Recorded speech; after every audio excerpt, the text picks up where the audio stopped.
Hey, what's up, everyone? Welcome back to the channel. Today we are taking a closer look at If You from Big Bang. This is a live performance from a Bangkok concert, and this request comes to us from our good buddy Pops Reacts. Make sure you guys go check out his channel. Fantastic guy, great content creator, and has a lot of fun over there. Runs a request-only channel, so I think you guys would love it over there. But while you're here, don't go over there yet. Just stick around, watch the video first. Um, I already filmed this reaction like I don't know, like a week ago. But the breakdown now I am getting too fresh. So I didn't have a chance to do this back when I filmed the reaction, and then work got busy again. So yeah, sorry about that, guys, and especially Pops. My bad for taking a whole extra week for this one. Appreciate your patience, but yeah, not gonna make you wait any longer. Let's get into it.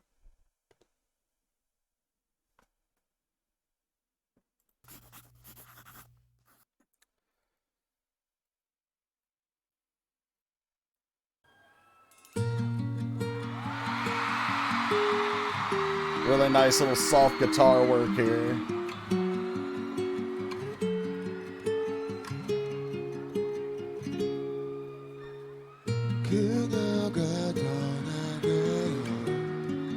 There's no English subs, but I got lyrics.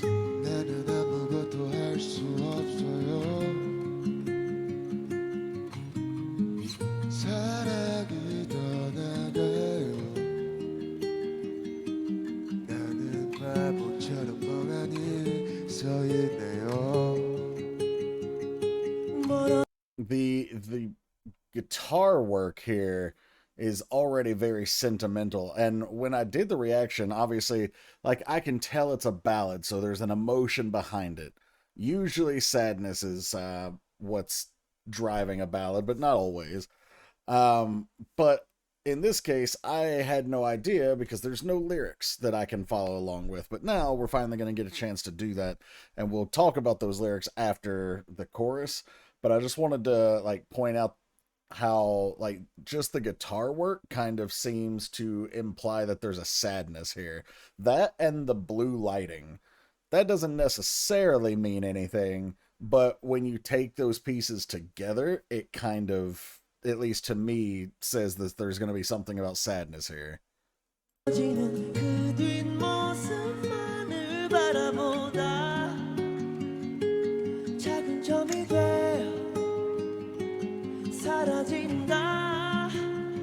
Sungri has a great voice. Putting aside the scandal.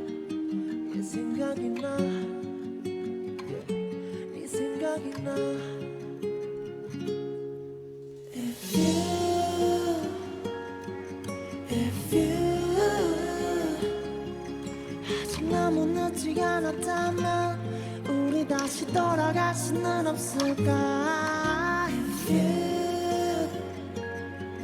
If you 너도 나와 같이 힘들다면 우리 조금 쉽게 갈 수는 없을까? 있을지 잘할 걸 그랬어. All right, so a couple of things here. First off, G Dragon's tone. Sometimes, for me, I don't particularly love G Dragon's tone. I don't dislike it in every song, though. And so, like, this is one of those songs where I feel like his tone really fits well with the actual musicality of this piece. So, whereas some of his songs I might get turned off by, like, again, his tone. Uh, in this particular case, I think it actually adds to the song, so I really enjoy that here. Um, Chorus wise, you could tell like he has a really high level of artistry. Just the way he delivered it, that ending line where it was, I don't even necessarily want to say it was vulnerable, but it was like there was something there, whether it be missing or longing or sadness. I don't know. I'm sure looking at the lyrics will tell us. But just the way he is able to deliver those lines and have like almost like a little breathless whisper there involved. And then when it came in with the if you, which was like the only English words that I could pick up, um, it was, I couldn't tell if it was anger or if it was regret. But there was an emotion there too. So really liked how he really kind of brought the song together with his chorus there. And then, of course, the instruments are kicking in and we're adding a bit of energy as we're about to head into verse two. But verse one, she is leaving and I can't do anything. Love is leaving like a fool. I'm blankly standing here. Okay, well, there you go. It's sadness. There may be more to it later, but it's at least starting with sadness. Um, so I mean the lyrics are pretty self-explanatory, but that last line, "like a fool, I'm blankly standing here," implies two different meanings. The first meaning, like a fool, I'm standing here, as in like I'm literally doing nothing. I look foolish because I'm just doing nothing, watching this girl leave. But the other interpretation or meaning of this could be, like a fool, I'm standing here, as in, like, I pushed her away and now I'm left here watching, like, being forced to watch her walk away. It's similar, but not the same in terms of those two different meanings. Then the pre chorus, I'm looking at her getting farther away. She becomes a small dot and then disappears. Obviously a bit of perspective there. Will this go away after time passes? Old memories come back. Yeah, thoughts of you return. So, they say time heals all wounds, and, the further you get away from things, the less it hurts. But in his mind, he's saying, like, yeah, I've moved on, but I can't really move on because every time I do, the old memories come back, and, like, I just can't stop thinking of her. Also, do like that bit of perspective in there, like the becoming the small dot and then disappears, because it reminds me of the Carl Sagan Pale Blue Dot, where he's talking about us here on Earth. If you've never seen it, look it up. It's very interesting. But basically, it's about like how, I forget the name of the spacecraft, but they launched the spacecraft, and they directed it to look back at Earth and take a picture, and it's literally like just a tiny little dot. We're barely more than a mote of dust in the sea of stars. And Carl Sagan, puts a little arrow there and is like this is us. This is home. This is where we make our final stand. This is where everyone you've ever heard about, everyone that's ever lived, anyone who's ever loved, all the mothers, fathers, children, all of it, it's happened right here on this little speck of dust. And he uses it to emphasize how precious what we have is and how insignificant we are in the grand cosmos. And so it's a very like it's a solid exhibition of perspective. And so this, with the small dot reference and getting further away, all that, it just brings that to my mind.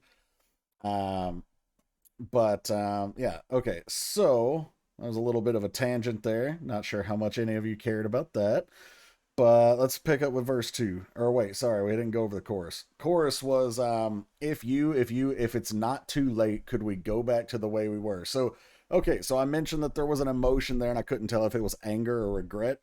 It's regret. um the idea that this breakup has happened and now it's like, if I didn't screw up too bad, or if you haven't moved on with someone new or whatever, like, can we try again? Can we go back? If you're struggling like I am, can't we make things a little easier? So in a way, he's almost hoping that she's struggling with this breakup, even though the way it's phrased at the beginning is like she's the one that left. It doesn't mean that maybe she left with a light heart. Maybe she also didn't really want this, but either he like did something or said something that made her need to leave, or maybe they weren't going in the same direction in life and so they broke up for that reason. Whatever the case is, he's like, you know, if you're struggling like I am, and there's like this silent, unspoken, like, and I hope you are, can't we make things a little easier? Can't we both solve our problems by just getting back together? I should have treated you better when I had you. So then that line actually just says, well, I was about to say it literally tells us that basically he pushed her away, but that doesn't necessarily mean that. It could just mean, like, no matter how good I treated you before, I should have treated you even better. Like, I should have gone above and beyond and made you feel loved, cherished, and made you want to stay. It doesn't necessarily mean that he treated her poorly and that's why she left, just maybe he wanted to do even better. All right, now let's go to verse 2.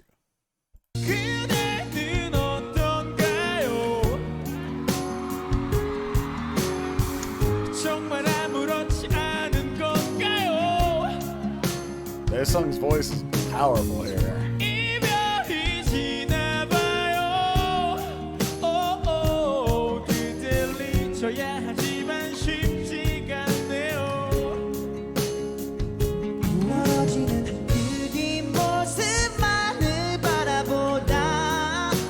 Taeyong just put out a new album solo, by the way.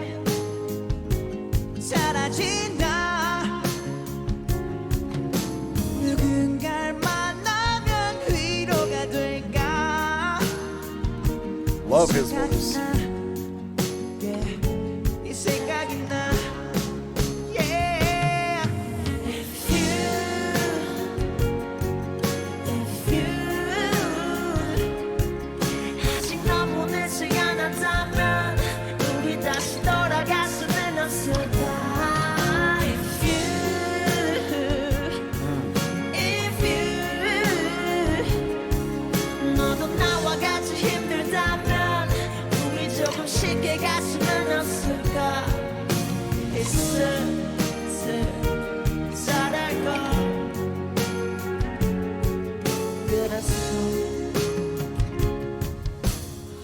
Okay, so verse 2 was, how about you? Are you really fine? And again, there's this silent answer to the question, you know, like, how about you? Are you really fine? Like, is this okay with you? But the silent answer is like, because I'm not. It's not okay with me. Like, I'm not fine. Guess our breakup is setting. Oh, I should forget you, but it's not that easy. Again, that silent answer, like, I'm not fine. Like, it's not easy to forget you. I don't want necessarily to move on. It's not, I don't even know that I should say he's saying that he doesn't want to, because maybe he does want to move on, but there's something just that strong about the feeling and the regret that he just can't. The pre-chorus, I'm looking at her getting further away. She becomes a small dot then disappears. Will I feel better if I meet someone new?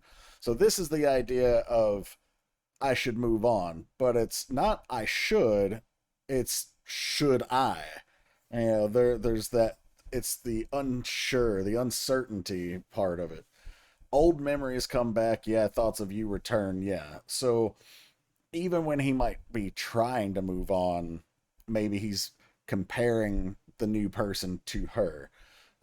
Or maybe the thoughts of her are keeping him from being able to move on. Either way, it's not healthy for his future prospects, and you know, he's wondering if she's feeling the same. The chorus doesn't change, so we'll pick back up here after the bridge.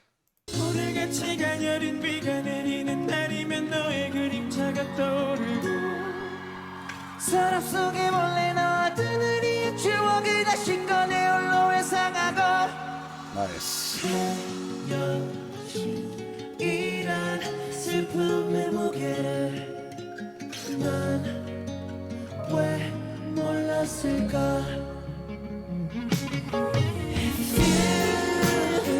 Okay, so we're gonna get G-Dragon and Taeyong doing the final chorus, but the bridge was, on days like today when the delicate rain falls, I remember your shadow.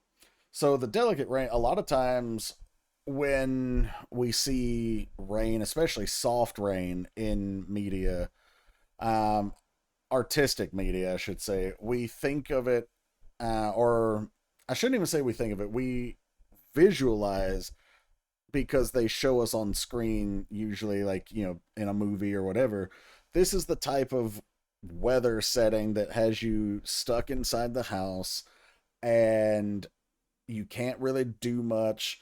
And so the character is always kind of like reminiscing, or just kind of looking out the window as it like drizzles down the glass.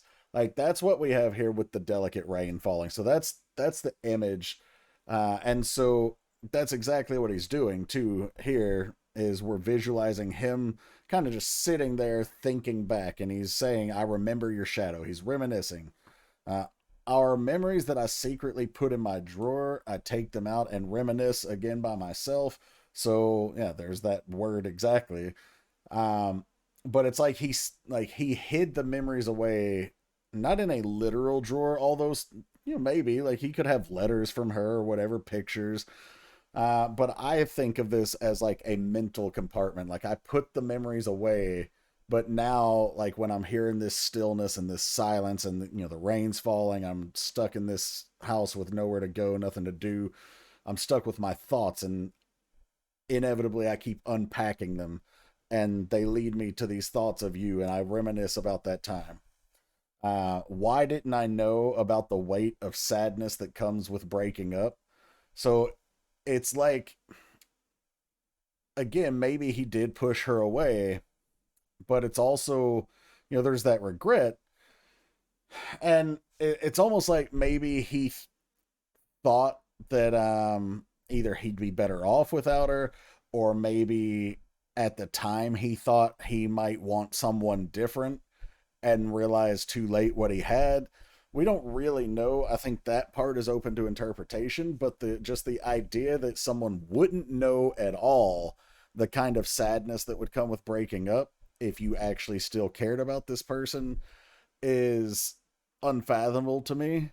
And so it makes me think that there was something else here, whether it was, again, whether he was, mistreating her or pushing her away, or again, maybe he thought he had something better or someone new.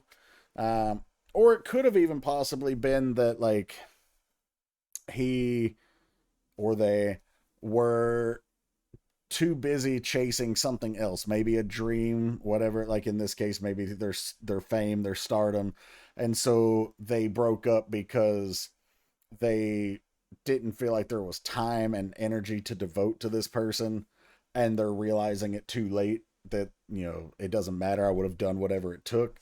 That's another possibility.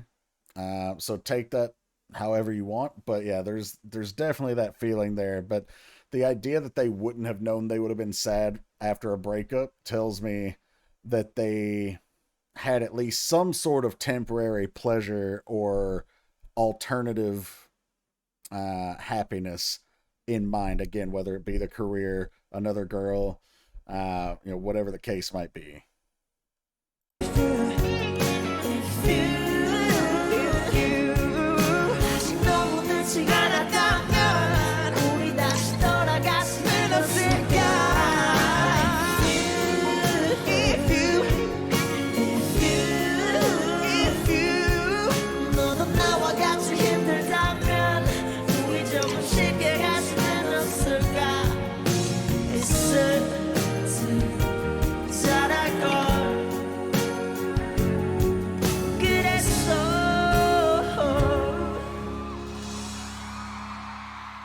Very nice. I liked that song. Um, I haven't heard a ton of Big Bang. If you saw the reaction, you already know that. But I've heard a few songs, and I'm kind of hit or miss. Like, I loved Home Sweet Home. That was one of my favorite songs of that year. Um, Even though it's a classic, I am not a huge fan of Bang Bang Bang. Uh, like, it's a dope party type of song. Seeing it live would be awesome, but just listening to it, I'm not a huge fan. So, you know, there I'm kind of all over the place on them, even as soloists. So, but this one was one that I actually did enjoy quite a bit. I enjoyed the emotion behind it. I don't know that they did a ton of these type of emotive type of songs. I know they're more popular for their intense raps and such like that. So yeah, if they did anything else that was in this vein, let me know in the comments. Not that I'll necessarily react, but I would like to check out more of it. All right, my friends. Once again, shout out to Pops for the request. Thank you, my friend. And again, sorry for the delay. I think I just barely got it in time for the deadline anyway. But yeah, sorry to make you wait either way. Appreciate everyone here watching. If you enjoyed this video, please like, share, subscribe, hit the bell to enable your notifications. And also, if you would like to get a request on here or on the main channel, there are two ways to do that. You can either subscribe to Patreon at the gray tier or higher. Shout out to our friends who have done that. Thank you guys all so much for your support. Gray tier and above get access to all the content over there, free and paid, in addition to your monthly request. But if you're not interested in any of that, the other way to get a request done is to check the description below. There's a link to PayPal and instructions on how to use it. So feel free to take a look, and I will see you for the next video. Take care, everyone.